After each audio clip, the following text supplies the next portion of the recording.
আজ আমরা যারা এখানে উপস্থিত আমরা সবাই একরকম নয়। আমাদের আদর্শ আলাদা, অভিজ্ঞতা আলাদা, দৃষ্টিভঙ্গিও আলাদা, কিন্তু তারপরেও আমরা একসাথে বসেছি, আলোচনা করছি, কারণ আমরা সবাই দেশের জন্য, দেশের মানুষের জন্য ভাবছি। আর এই ভিন্নতা নিয়ে একসাথে কথা বলছি, একের পর এক শুনছি, এটাই গণতন্ত্রের আসল সৌন্দর্য। আমার আগে যারা সম্মানিত প্যানেলিস্টরা কথা বলেছেন তাদের সবাইকে আন্তরিক ধন্যবাদ জানাই। আপনারা অনেক কিছু বলেছেন, হয়তোবা আমিও বলে ফেলবো, সো আমাদের একটা মাইন্ডসেটে আই থিঙ্ক সিমিলারিটি আছে। আমার খুব ভালো লেগেছে শুনে। আমি আজ এখানে দাঁড়িয়েছি ভিন্ন এক অনুভূতি ও আবেগ নিয়ে। বাংলাদেশের এই পলিসি লেভেলটায় আমার প্রথম বক্তব্য এটা। আমি এমন কেউ নয় যার কাছে সব প্রশ্নের উত্তর আছে বা সব সমস্যার সমাধান জানা আছে।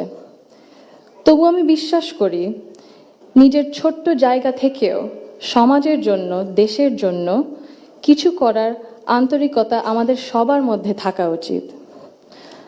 আজ আমি এসেছি শুধু শুনতে, শিখতে এবং একসাথে কাজ করার মনোভাব নিয়ে এগিয়ে যেতে।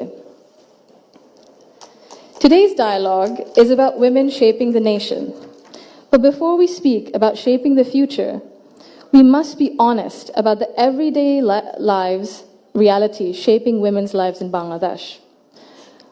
My earliest understanding of women's roles in society came from my family, as it does for most of us. Long before we encounter policies or laws or institutions, our homes become our first classrooms.